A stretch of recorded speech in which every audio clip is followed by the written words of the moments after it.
अस्सलाम वालेकुम डॉक्टर साहब। वालेकुम सलाम। मिजाज ठीक है? अल्हम्दुलिल्लाह जी।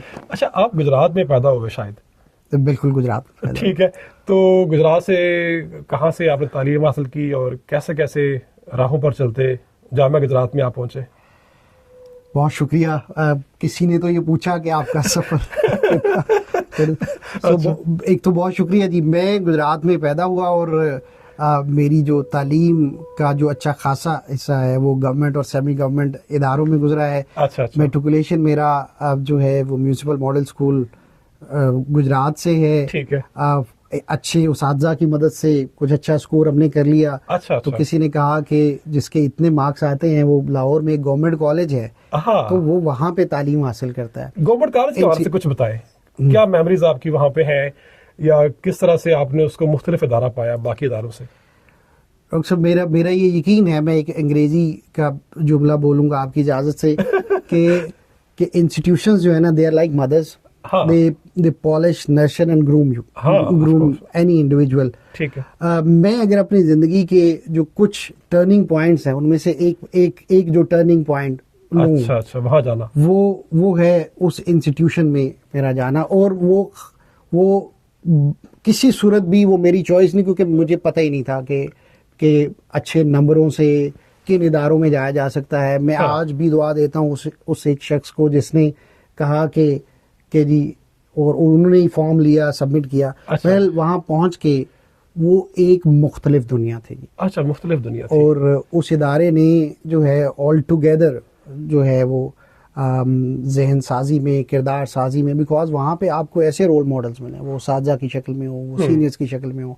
वो जो एम्बियंस है, वो माहौल है, हाँ। वो आपको बहुत बहुत कुछ सिखाता है। ठीक। और आपने जैसे फरमाया कि मैं होते होते इस सफ़र में ये जी, उस्ताद, जी। वो जो इंस्पायरेशन है अच्छा वो अच्छा भी अच्छा। कहीं कहीं वहीं पे थी। मैं वो एक ऐसे उस्ताद जो हमें मिले, जिन्होंने इंस्पायर किया, और हमने भी कहीं सोच लिया, ये फैसला कर लिया कि उस्ताद बनना है और ऐसा बनना है। ठीक है। आपने पीएचडी कहाँ से की?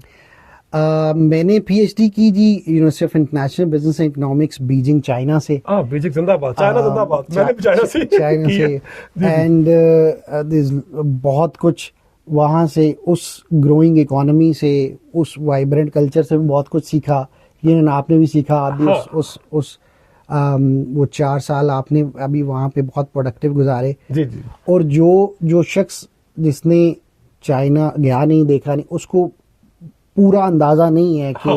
कि वहाँ का जो कल्चर, माहौल और वो जो पूरी सिस्टम की इन्वेस्टमेंट है, हाँ वो किस सिम जा रही है, और आज वो अगर रिजल्ट प्रोड्यूस कर रही है उसकी वजह क्या है। हाँ। वो उनकी जो सिमत है और वो जो फैसला साजी है जी, जी, जी। नेशनल लेवल पे, वो कैसे एक प्रोसेस के थ्रू ये रिजल्ट प्रोड्यूस कर रही है जो आज है। ठीक है। बीजिंग में सर्दी काफी होगी वैसे? बीजिंग रिलेटिवली नॉर्थ में है, तो वहाँ पे ज़्यादा जो साल का अरसा है वहाँ पे मौसम काफ़ी ठंडा रहता है। दीवार चीन भी नजदीक है बीजिंग में? बिल्कुल ऐसे गए वहाँ पे? नज़दीक। हाँ जी, मल्टीपल टाइम्स वहाँ पे जाने का इत्तेफाक हुआ। ठीक है। दीवार चीन को देख के बंदा हैरान तो होता है, मैं भी गया हूँ। एग्जैक्टली जी, वो एक वंडर्स ऑफ द वर्ल्ड तो है ही है। और यकीनन वो उन पहाड़ों के बीच जो है वो उसकी तामीर, और वो आपको ज़रूर कहीं ना कहीं वो उस वहशत में या वो उस ख्याल में डालती है कि ये कैसे इसको कंसीव किया गया और कैसे मेहनत से बनाया गया। उससे ये भी अंदाजा होता है कि वो अमन पसंद कौम है, वो दफा करना चाहते हैं, दूसरों से अग्रेसिव अंदाज में नहीं रहना चाहते। अब बिल्कुल ऐसा ही है। और वो सोच कहीं वहीं से पनपना शुरू हुई जहाँ पे उन्होंने अपने, और दूसरी तरफ आप देखिए ना, ये खुद इन्हिसारी जो है, हाँ। वो कहीं ना कहीं वहीं से आई ना, कि हम हाँ, very good। आपने वो दीवार इसलिए भी खींची कि हम जो करेंगे वो इनसाइड द वॉल हम करेंगे, हम Very अपनी जो सलाहियतों को बुरकार लाएंगे, हम करेंगे। और फिर आज देखें ना, वो वही जो उनकी अचीवमेंट्स हैं, या वही जो उनकी प्रोडक्टिविटी है, उससे पूरी दुनिया इस्तेफा। अब वो दीवारें वो सीखने के अमल में तो थी, हाँ। लेकिन अब उसका जो समर है वो पूरी दुनिया तक पहुंच रहा है। बेशक, इसमें कोई शक नहीं। पीएचडी वर्क आपका किस मौजू पर था? मेरी जो बेसिक फील्ड है डॉक्टर साहब, बिजनेस मैनेजमेंट है, और उसमें भी अगर मैं उसको थोड़ा सा नैरो डाउन करूं तो वो कंज्यूमर बिहेवियर पे है। ठीक है। बिहेवियरल स्टडीज पे ज़्यादा है। ठीक है। और बाकी जामिया गुजरात में कब आप आए? मैं वापस कब आया जी? आफ्टर नहीं, ज्वाइन कब किया आप जामिया गुजरात को आपने?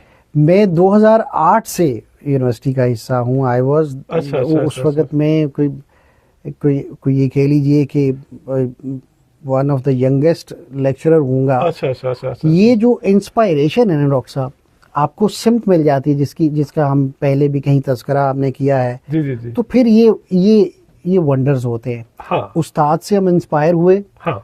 उस्ताद जैसा बनना चाहा, वाह, ऐसे ही। और मास्टर्स करने के फौरन बाद ही जब अपॉर्चुनिटी मिली, अप्लाई किया, उसी उस्ताद से जो क्वालिटीज थी उसको during the process build in करना शुरू किया। अब देखें हम उसी वो सिम्प से क्या हुआ, हम क्लैरिटी आ गई कि क्या करना है, क्या बनना है। ठीक। और फौरन से हमने अपॉर्चुनिटी एक्सप्लॉइट कर ली। ठीक है। जामिया गुजरात के लिए जो स्टूडेंट्स हैं हमारे, उनके लिए कुछ पैगाम आखिरी चंद फिक्रों में? मैं तो बच्चों से तो हमारी बात होती रहती है, स्टूडेंट से, बट मैं कहूँगा कि आप जो है वो दुनिया के बेहतरीन स्टूडेंट्स हैं, अपने आप को कमतर ना जानिए। ठीक। कोई भी जो स्टूडेंट पूरी दुनिया में जो इस प्रोसेस से गुजर रहा है वो सेम प्रोसेस है उसका। बस आप अपने फैसला साजी में खुद एतमादी लेके आइए, अपने आप में खुद एतमादी लेके आइए, अपनी सलाहियतों को कभी अंडर एस्टिमेट ना कीजिए जी। आपको अंदाजा नहीं है कि आप किसी से कमतर नहीं है। ये जब आप यहाँ से ये सोचना शुरू करेंगे, यही वजह है कि हमारे बच्चे जब वो किसी एक रिलेटिवली बेहतर सिस्टम में जाते हैं और वही उन्हीं सलाहियतों को जो यहाँ से लेके आते हैं, जो उनके बचपन से वो उन सलाहियतों के साथ वो बड़े होते हैं और उनको मौका मिलता है उनको एक्सरसाइज करने में, और जब वो खुद एतमादी अपने आप को में लेके आते हैं तो वो उनसे भी अच्छा परफॉर्म करते हैं। बहुत अच्छे डॉक्टर साहब, बहुत शुक्रिया आपके वक्त देने का। किसी और मौजूद पे बात करते हैं, वीडियो थोड़ी सी लंबी होगी, इसके लिए माफी, बट डॉक्टर साहब बहुत शुक्रिया। Thank you very much.